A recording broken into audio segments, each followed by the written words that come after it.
Bismillahirrahmanirrahim. Assalamualaikum warahmatullahi wabarakatuh. Alhamdulillahi rabbil alamin. Hamdan syakirin, hamdan na'imin, hamdan yuwafi ni'amahu wa yukafi mazidah. Ya Rabbana lakal hamdu kama yanbaghi li jalali wajhikal karim wa 'azimi sultanik. Allahumma salli wa sallim ala nabiyyina Muhammad wa ala alihi wa ashabihi wa man tabi'ahum bi ihsan ila yaumiddin. قال الله جل جلاله في القرآن العظيم يا أيها الذين آمنوا اتقوا الله حق تقاته ولا تموتن إلا وأنتم مسلمون.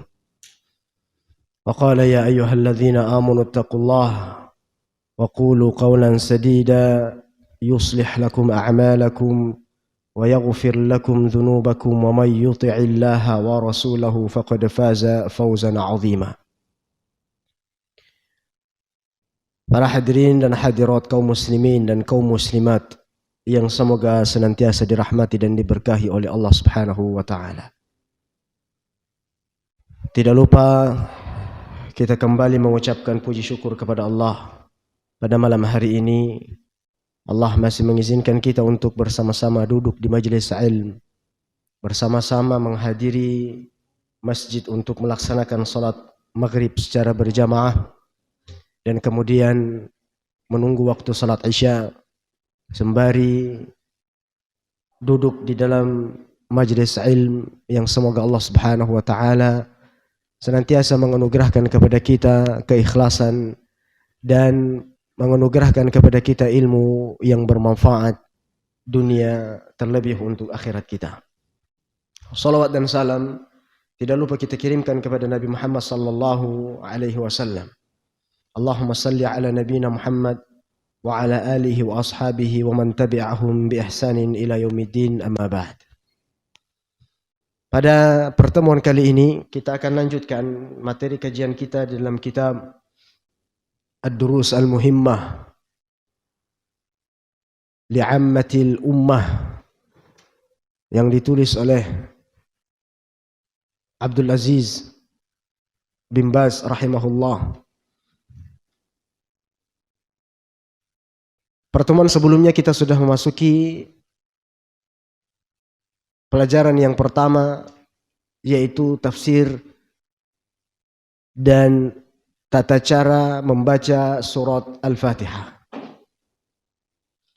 Setelah kita mempelajari tata cara membaca surat Al-Fatihah, baik makhrajnya ataupun tajwidnya, begitu juga kandungan yang ada di dalam ayat-ayat surat Al-Fatihah, yang semoga senantiasa kita amalkan di dalam kehidupan kita, terlebih di dalam salat kita, di mana setiap salat kita senantiasa membaca surat Al-Fatihah.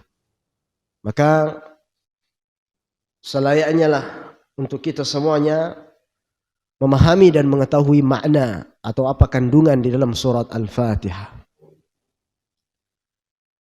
Kemudian lanjutan daripada pembahasan di dalam kitab ini adalah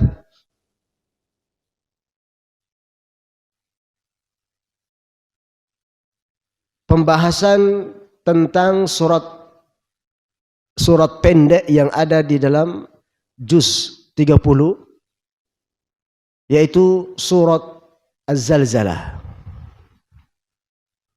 Nah, jadi dimulai dari surat Al-Zalzalah sampai nanti terakhir yaitu surat An-Nas. Nah, pada malam hari ini kita akan sedikit membahas tentang surat Az-Zalzalah. Namun sebelum kita membahas makna ayat yang ada di dalam surat Az-Zalzalah atau kandungan-kandungan yang ada di dalam surat Az-Zalzalah, terlebih dahulu kita akan bersama-sama memperbaiki bacaan surat Az-Zalzalah. Ya, meskipun tidak bisa kita panjang lebar membahas tentang bacaan, tata cara membacanya. Ya, bisa antum pelajari nanti di halaqah-halaqah tahsin, ya. Halaqah-halaqah memperbaiki bacaan Al-Qur'an. Namun kita akan sampaikan secara ringkas dan secara umum. Baik. Ikuti saya setelah saya bacakan daripada ayat-ayat surat Az-Zalzalah, silakan ikuti. A'udzu billahi minasy syaithanir rajim.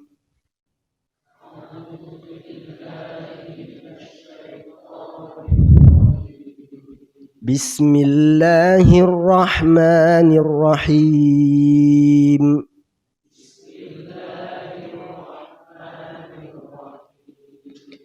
إذا زلزلت الأرض زلزالها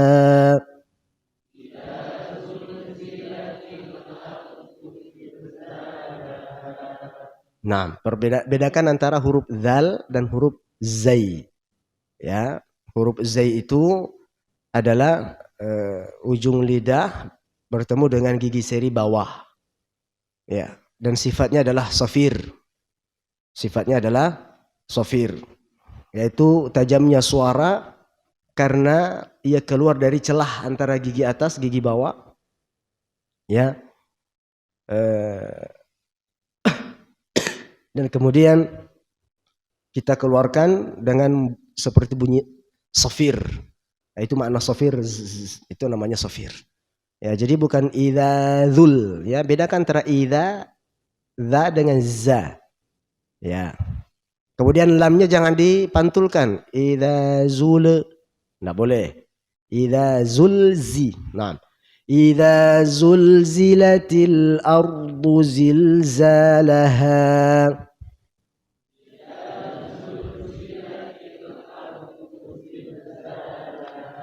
Wa akhrajatil ardu athqalaha.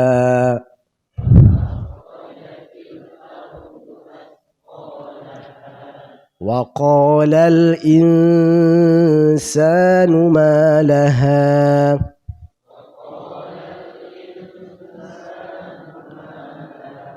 يومئذ تحدث أخبارها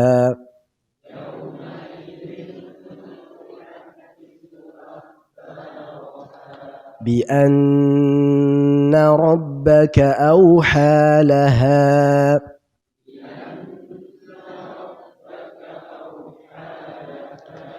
يومئذ يصدر الناس أشتاتا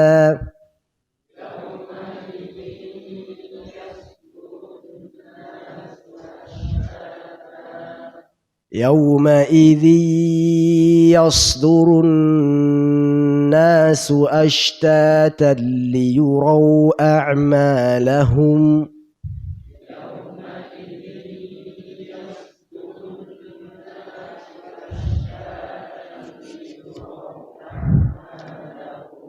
فمن يعمل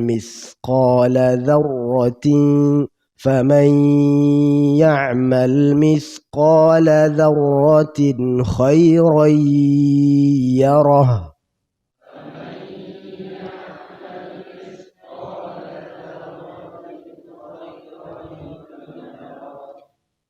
ومن يعمل مثقال ذرة شرا يره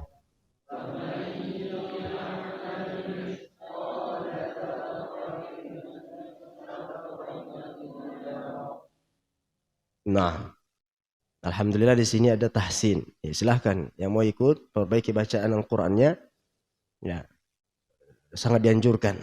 Karena sering kita katakan berbeda ucapan di dalam melafazkan huruf Al-Qur'an, maka akan berbeda artinya. Baik. Kemudian ikhwatal iman rahmatullah subhanahu wa ta'ala. Surat Az-Zalzalah ini Allah sebutkan di antara surat yang ada di juz ke-30. Yang artinya Al-Zalzalah. Apa artinya zalzalah? Goncangan. Ya. Para ulama berbeda pendapat. Apakah Al-Zalzalah ini termasuk Makkiyah atau Madaniyah? Ya. Ada yang mengatakan Makkiyah. Dikarenakan bercerita tentang keadaan hari kiamat. Di mana di antara ciri-ciri surat Makkiyah itu adalah bercerita tentang hari kiamat. Nah, ada juga mengatakan Madaniyah, ya. Dan ada juga yang mengatakan Madaniyah, dan ini adalah pendapat daripada jumhur ulama tafsir. Nah, kemudian pembahasan utama dalam surat Az-Zalzalah ini adalah berbicara tentang bagaimana proses terjadinya hari akhirat. Bagaimana terjadinya proses hari kiamat. Di mana bumi digoncangkan oleh Allah Subhanahu wa taala dengan dahsyat. Kemudian bumi pun mengeluarkan isi perutnya. Sehingga manusia terkaget-kaget. Sehingga manusia bertanya tentang apa yang terjadi ketika itu. Dan kemudian dalam surat ini Allah juga menjelaskan bahwasanya manusia akan dibangkitkan dalam banyak kelompok yang bermacam-macam. Dan tentang bagaimana balasan di akhirat kelak, surga atau neraka.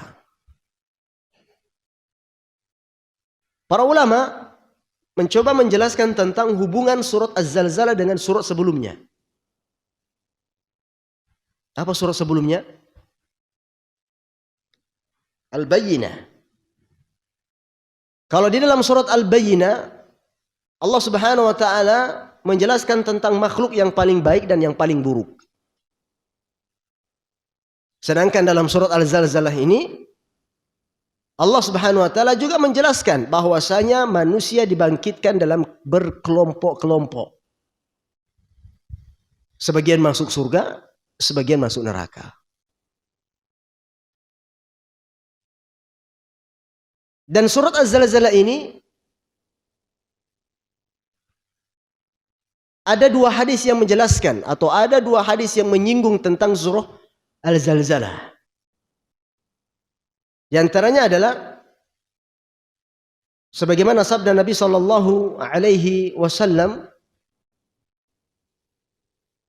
bahwasanya ada seorang laki-laki dari Juhaina, dia berkata annahu sami'a an-nabiy sallallahu alaihi wasallam, bahwasanya ada seseorang yang mendengarkan Nabi sallallahu alaihi wasallam yaqra'u fi subhi idza zulzilatil ardu zilzalaha fi ar-rak'atayn kiltaihima. Ada yang pernah mendengar Nabi SAW di salat subuhnya membaca surah Az-Zalzalah di 2 rakaat ini. Artinya di rakaat pertama membaca surat Az-Zalzalah, di rakaat kedua juga membaca surat Az-Zalzalah. Ya, bahkan sampai perawi mengatakan, aku tidak tahu apakah Nabi SAW lupa atau mengulangi bacaan Al-Zalzalah ini di 2 rakaat dengan sengaja. Ya. Ini hadis yang pertama yang membahas tentang surat Az-Zalzalah. Hadis yang diriwayatkan oleh Imam Abu Dawud rahimahullah. Dan dalam hadis yang lain diriwayatkan oleh Al-Imam At-Tabrani dari Abdullah bin Amr bahwasanya Rasulullah sallallahu alaihi wasallam, atau bahwasanya perawi hadis ini mengatakan bahwasanya nazalat idza zulzilatil ardu zilzalaha wa Abu Bakar radhiyallahu taala anhu qa'idan fabaka Abu Bakar faqala Rasulullah sallallahu alaihi wasallam ma yubkika ya Abu Bakar ma yubkika ya Aba Bakar qala abkatni hadhihi as-surah faqala Rasulullah sallallahu alaihi wasallam لو أنكم لا تخطئون ولا تذنبون لخلق الله قوما أو لخلق الله من بعدكم أمة يذنبون ويخطئون فيغفر لهم أو فيغفر لهم. Hadis yang kedua ini menjelaskan tentang bahwasanya ketika turun surat Az-Zalzalah, maka Abu Bakar radhiyallahu taala anhu ketika itu menangis. Rasulullah bertanya, "Ya Abu Bakar, ma yubkik, wahai Abu Bakar, apa yang membuatmu menangis?" Maka Abu Bakar berkata, abakatni hadhihi surah. Surah Az-Zalzalah ini yang membuatku menangis. Karena kandungannya yang luar biasa maknanya. Yang bercerita tentang kejadian di hari kiamat. Sehingga Abu Bakar yang memiliki hati yang sangat lembut, yang sangat gampang menangis, mendengarkan surah ini beliau pun menangis. Ini menunjukkan penghayatan beliau terhadap Al-Quran yang sangat tinggi. Memaknai ayat-ayat Al-Quran begitu khusyuk. Bagaimana tidak hari kiamat dijelaskan bagaimana gambaran yang begitu dahsyat. Yang tidak pernah terjadi barangkali di kehidupan manusia. Dan memang tidak pernah terjadi. Sehingga Abu Bakar pun menangis. Inilah hati yang hidup. Hati yang lembut dan hidup ketika dibacakan ayat-ayat Al-Quran. Wajilat qulubuhum. Bergetar hatinya. Wa idza tuliyat alaihim ayatuhu zadathum imana. Dan ketika ayat-ayat Allah dibacakan maka bertambahlah iman-iman mereka. Bagaimana dengan kondisi kita? Seringkali surat ini berlalu dibacakan oleh imam, bahkan mungkin kita sendiri yang membacanya.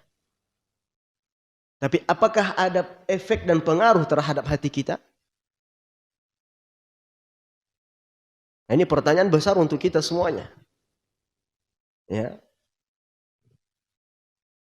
Tidakkah pernah kita meneteskan air mata membayangkan besarnya kejadian hari kiamat kelak? Yang dijelaskan sedikit gambarannya di dalam surat Az-Zalzalah ini. Maka ikhwatal iman dan rahmati Allah subhanahu wa ta'ala. Kemudian Allah subhanahu wa ta'ala berfirman, idza zulzilatil ardu zilzalaha. Yang artinya apabila bumi digoncangkan dengan goncangan yang sangat dahsyat.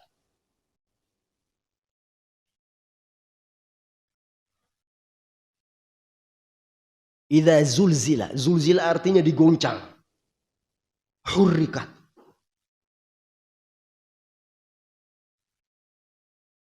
Ihtazzat. Wartajat. Ini makna daripada zulzila. Zalzala yuzalzilu. Apabila bumi digoncangkan dengan goncangan yang sangat dahsyat. Zilzalaha.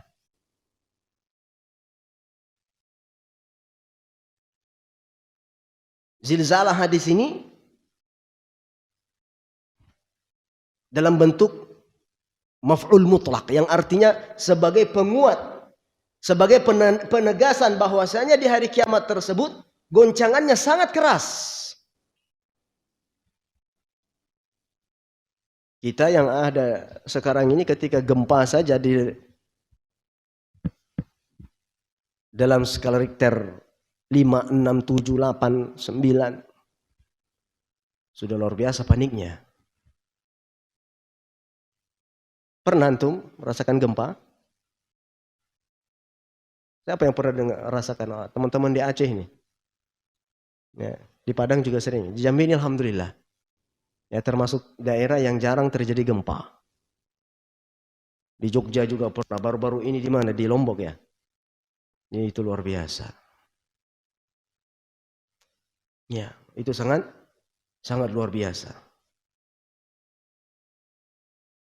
Dan kegoncangan atau gempa yang terjadi pada hari kiamat tidak sama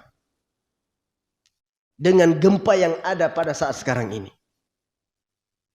Sampai-sampai Allah mengatakan di dalam surat yang lain, dalam ayat yang lain menggambarkan tentang dahsyatnya gempa di hari kiamat.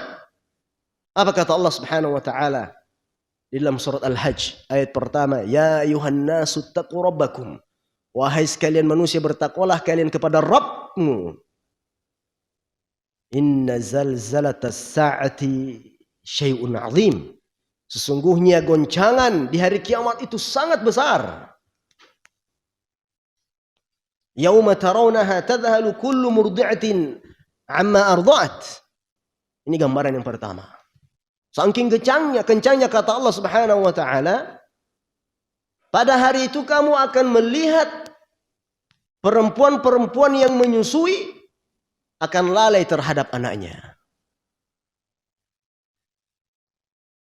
Akan lalai terhadap anaknya. Di mana seorang ibu ketika melihat anaknya yang butuh susu, dia akan langsung segera menggendongnya dan kemudian menyusuinya. Anaknya ketika menangis, anaknya ketika terbangun, biasanya seorang ibu itu selalu memberikan susu anaknya yang butuh susu ketika itu. Tapi saking dahsyatnya ketika itu kata Allah Subhanahu wa taala, ibu yang menyusui, seorang perempuan yang menyusui anaknya akan lalai terhadap anaknya. Dan gambaran yang kedua Allah Subhanahu wa taala katakan, wa taran nas, Allah katakan dalam gambaran yang kedua, wa tad'u kullu dhati hamlin hamlaha, dan setiap wanita perempuan yang hamil itu keguguran. Akan menggugurkan kandungannya. Saking dahsyatnya getaran dan goncangannya.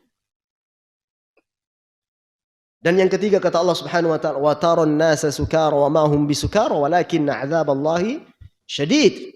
Kalian akan melihat orang itu mabuk. Semua orang mabuk. Bagaimanalah kelihatannya kalau orang mabuk? Ya tidak terkontrol. Pelontang, tabrak situ, jatuh, bangun lagi. Pernah lihat orang mabuk? Pernah lihat orang mabuk? Gimana keadaannya? Sempoyongan, bangun jatuh lagi, teler lagi. Tabrak sini, tabrak situ. Kata Allah Subhanahu wa taala, wa taran nasa sukara. Engkau di hari kiamat kelak di dalam ketika digoncang bumi ini, saking dahsyatnya goncangannya, kalian akan melihat orang itu seperti orang mabuk. Ya biasa kita ketika melihat gempa bumi, ya kan orang tidak stabil itu, goyang-goyang. Tapi ini baru kecil sekali, nggak ada apa-apanya gempa bumi yang sekarang ini. Di hari kiamat kelak seperti orang mabuk semuanya. Wa ma hum bisukara, kata Allah Subhanahu wa taala. Mereka itu bukan mabuk, walakinna 'adzaballahi syadid. Akan tetapi azab Allah yang sangat keras. Azab Allah yang sangat keras.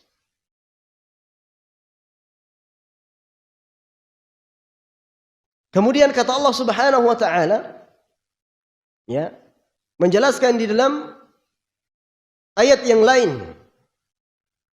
bahwasanya terjadinya goncangan atau gempa di akhirat di hari kiamat kelak adalah salah satu tanda akan munculnya alam yang lain, yaitu alam akhirat. Sebagaimana diisyaratkan dalam ayat yang lain tentang kehancuran muka bumi ini ketika terjadinya hari kiamat. Apa kata Allah Subhanahu wa taala? Idza as-samaa'u fatarat. Apabila langit terbelah. Kemudian dalam surat Al-Insyiqaq, idza as-samaa'u syaqqat. Apabila langit terbelah, sama artinya. Wa idza as-samaa'u kushitat dalam surat At-Takwir. Apabila langit dilepas. Ya. Dan Allah juga berfirman dalam surat yang lain, apa kata Allah Subhanahu wa taala? Wa taral jibala jamidah. Wa taral jibala tahsabuha jamidah. Dan engkau akan melihat gunung-gunung yang kita mengira bahwasanya gunung ini berada di tempatnya, tidak bergerak. Wa hiya tamurru marras sahab, kata Allah Subhanahu wa taala. Padahal ia berjalan seperti berjalannya awan. Ini di hari kiamat seperti itu.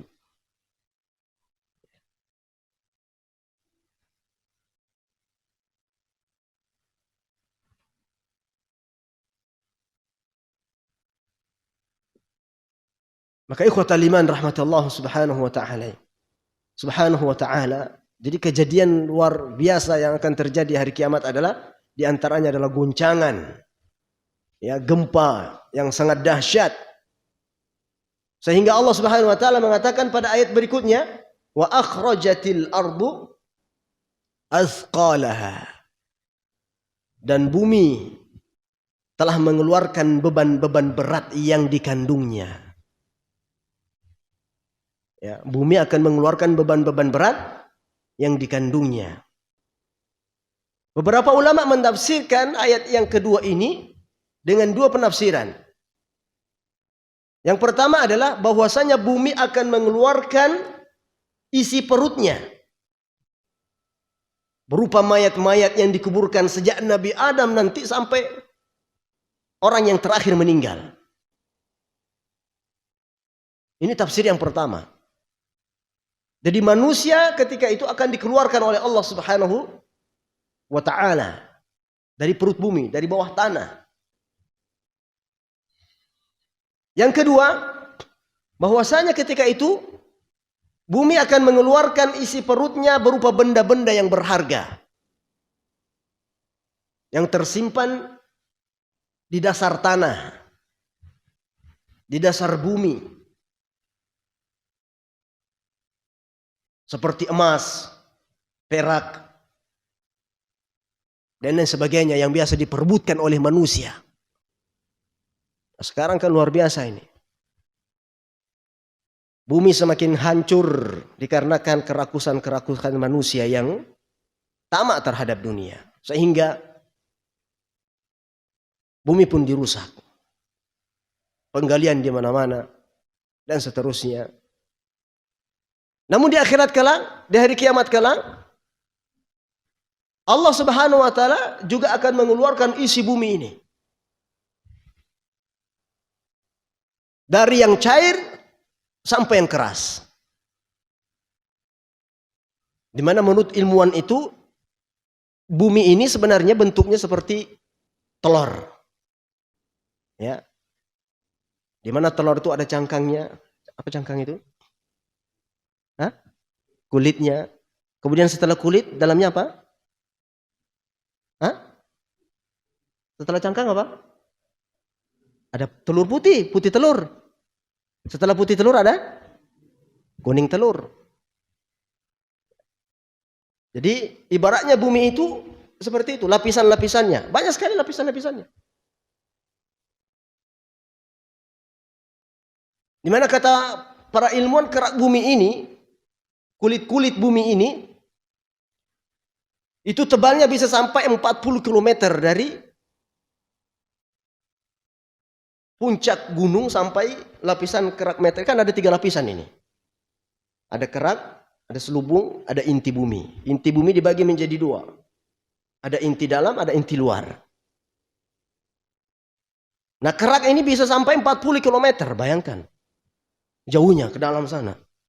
Itu baru 1 lapis. Kalau dari bawah samudra kata para ilmuwan 8 km. Kalau dari gunung ini mereka mengatakan 40 km jauhnya. Itu baru keraknya bumi. Belum masuk selubungnya. Yang kedua, ibaratnya kalau telur itu putihnya telur. Di mana putih telur ini kata para ilmuwan, tebalnya itu sampai 2.900 km. Pernah berjalan 2.900 km? Sejauh mana itu, Pak? Jambi Solo, Solo Jambi. Jambi Solo berapa? 1.500 km. Iya. Berarti PP. Setebal apa itu? Nah, bisa kita bayangkan. Nah, setelah itu ada lapisan yang bernama intinya, inti bumi. Di mana kata para ilmuwan, inti bumi ini adalah benda-benda keras seperti besi. Yang panasnya bisa sampai 4.000 sampai 6.000 derajat Celcius. Kalau itu yang keluar, mati kita, Pak. Bukan mati lagi, gosong. Bukan gosong lagi, meleleh. Nah. Makanya ada yang mengatakan inti bumi ini panasnya sama dengan panasnya matahari. Matahari kan jauh sekali nih. Itu kalau dekat matahari aja udah biasa. Dan nanti hari kiamat akan didekatkan matahari 1 mil. Gimana enggak gosongnya kita? Nah kata para ulama tafsir, wa akhrajatil ardu athqalaha. Bumi ini akan mengeluarkan isinya. Meskipun sekarang terkadang isi bumi keluar, tapi itu baru lapisan-lapisan atas. Kalau di gunung itu apa biasanya? Hah? Lava. Lava keluar. Itu panasnya luar biasa, Pak. Ada ilmuwan yang sempat meneliti bahwasanya lava yang paling panas di muka bumi ini 1200 derajat Celcius. Itu kalau menyebur ke air tidak padam itu lavanya. Padahal nyebur ke air. Biasanya kalau api, kalau kena air apa?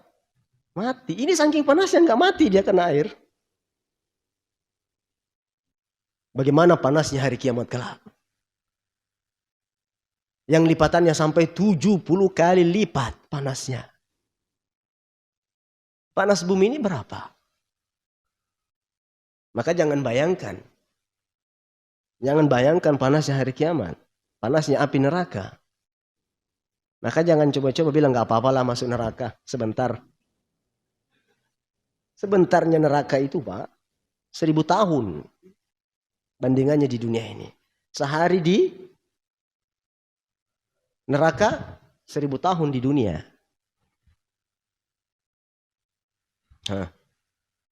Maka hari kiamat kelak bumi isinya akan mengeluarkan isinya yang luar biasa. Wa akhrajatil ardu asqalaha.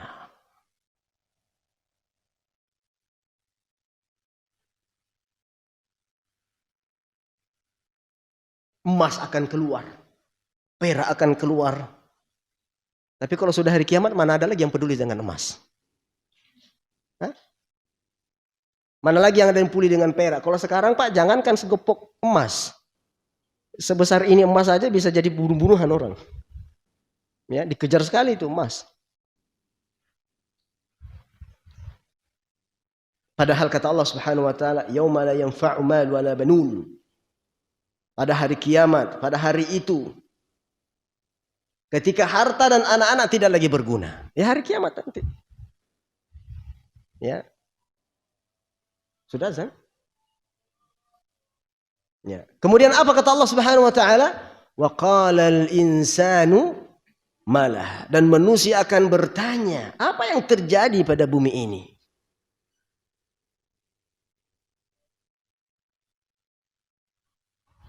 Para ulama memberikan tafsiran bahwasanya di hari kiamat nanti manusia akan bertanya-tanya dan kaget. Bumi yang tadinya tenang dan kokoh tiba-tiba digoncang oleh Allah Subhanahu wa taala dengan goncangan yang sangat dahsyat. Sehingga orang-orang pun akan berkata, "Malah, apa yang telah terjadi?" Ya. Wa qala al-insan. Kata para ulama, al-insan di sini manusia secara umum, mau dia mukmin, mau dia kafir, mau dia saleh, mau dia taleh, mereka tetap akan dikejutkan. Mereka tetap akan kaget dengan kondisi bumi.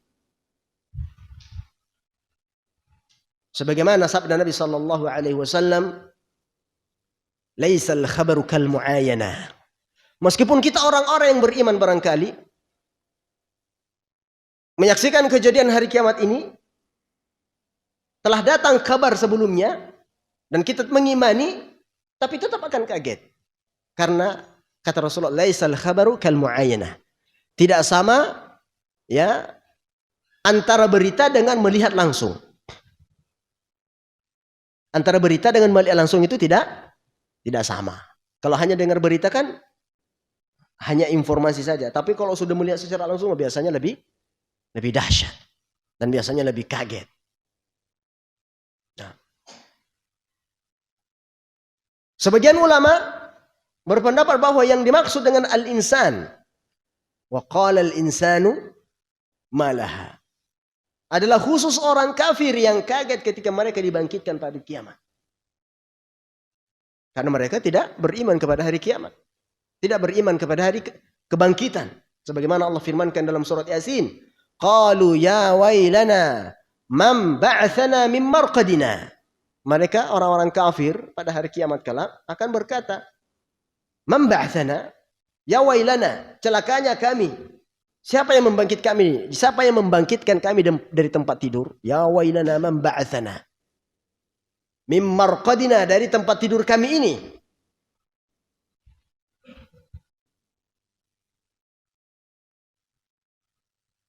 Kemudian Allah Subhanahu wa taala katakan, "Hadza ma wa'ada ar-Rahman," atau "Hadza ma wa'ada ar-Rahman wa sadaqal." Enggak ada yang hafal surat ini? Ini surat Yasin, Pak. Sudah lupa surat Yasin? Karena udah enggak Yasinan lagi ya.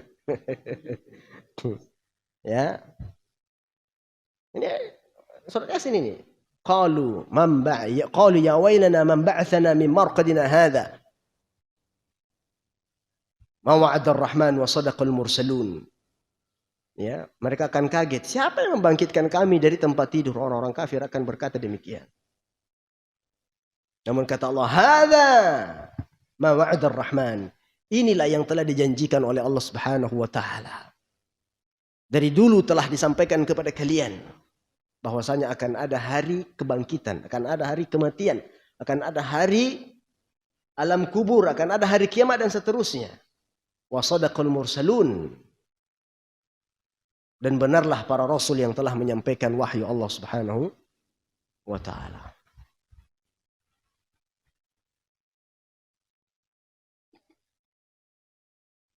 Kemudian kita lanjutkan sedikit karena kemungkinan kita cuma sampai Isya. Nah, kemudian kata Allah Subhanahu wa taala, "Yauma idzin tuhadditsu akhbaraha." Pada hari itu bumi menyampaikan beritanya. Bumi yang akan menyampaikan beritanya. Ada dua pendapat dalam ayat ini. Ya, yang pertama, bumi menyampaikan beritanya bahwasanya Allah memerintahkannya untuk bergoncang dan untuk mengeluarkan isi perutnya. Akhirnya bumi pun mengeluarkan isi-isinya. Pendapat yang kedua, bahwasanya bumi pada hari kiamat akan menjadi saksi tentang seluruh kebaikan dan keburukan yang pernah dilakukan di atasnya. Dia akan menyampaikan fulan pernah berzina di atasnya, fulan pernah mencuri di atasnya, fulan pernah berbuat zalim di atasnya, fulan pernah berbuat durhaka terhadap orang tuanya di atas bumi. Ya. Dan juga bumi ini akan menyampaikan di hadapan Allah Subhanahu wa taala. Akan bersaksi, fulan melaksanakan salat, fulan telah melaksanakan ibadah haji, fulan sedang bersedekah di sini, fulan telah menyambung tali silaturahim di sini dan seterusnya. Jadi bumi pun ikut akan menjadi saksi. Ya. Dan tidak berarti menafikan bahwasanya Allah tidak mengetahui semua tingkah laku manusia. Ya, bukan berarti Allah tidak mengetahui semua tingkah laku manusia. Akan tetapi hal tersebut adalah sebagai hujah yang semakin kuat, di mana manusia tidak akan lagi bisa beralasan di hadapan Allah Subhanahu wa taala kelak. Karena kenapa? Ternyata bumi juga ikut bersaksi. Tanah yang kita pijak ini akan bersaksi di hadapan Allah Subhanahu wa taala. Maka manusia mau mengelak bagaimana lagi di hadapan Allah? Ya, mau beralasan apa lagi di hadapan Allah? Bahkan bukan bumi saja yang ikut bersaksi. Ada malaikat kiraman katibin. Malaikat yang mulia di sisi Allah yang mencatat. Ya'lamuna ma taf'alun. Dan mereka mengetahui apa yang kalian kerjakan. Ma yalfidhu min qawlin illa ladaihi raqibun atid. Tidak ada sesuatu yang keluar dari mulut dan lisan kita kecuali ada malaikat pengawas yang selalu siap untuk mencatat. Bukankah Allah juga berfirman, "Al-yawma nakhtimu ala afwahihim." Apa lanjutannya? Ini juga surat Yasin ini. Al-yawma nakhtimu ala afwahihim wa tukallimuna aydihim wa tashhadu arjuluhum bima kanu yaksibun. Terus kita mau beralasan apa di hadapan Allah? Kata Allah Subhanahu wa taala dalam surat Yasin ini, "Al-yauma nakhtimu ala afwahihim." Hari itu kami akan tutup, akan bungkam semua mulut-mulut mereka. Terkunci ini. Wa tukallimuna aydihim, dan tangan-tangan mereka lah yang akan berbicara. Ya Allah, ini saya dulu begini. Saya dulu berbuat ini. Saya dulu melakukan ini.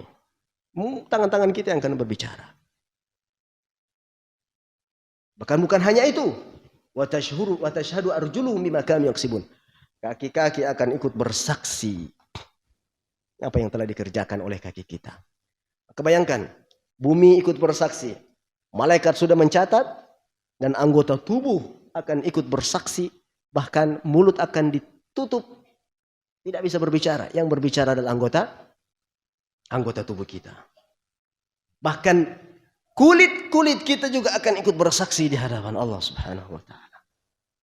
Wa qalu li juludihim lima syahidtum alaina? Qalu antaqana Allahu alladhi antaqa kulla syai'. Di hari kiamat kala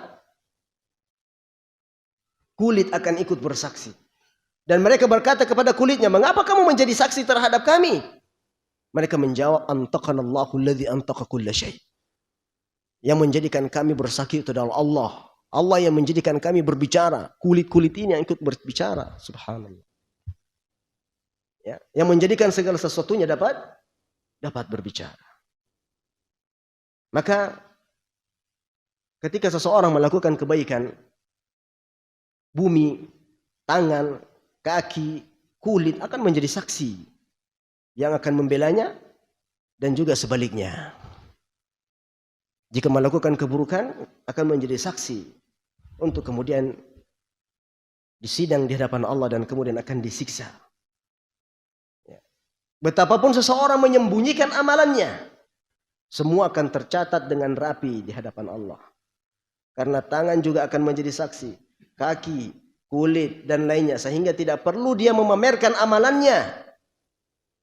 Bahkan bumi di mana dia berpijak akan menjadi saksi.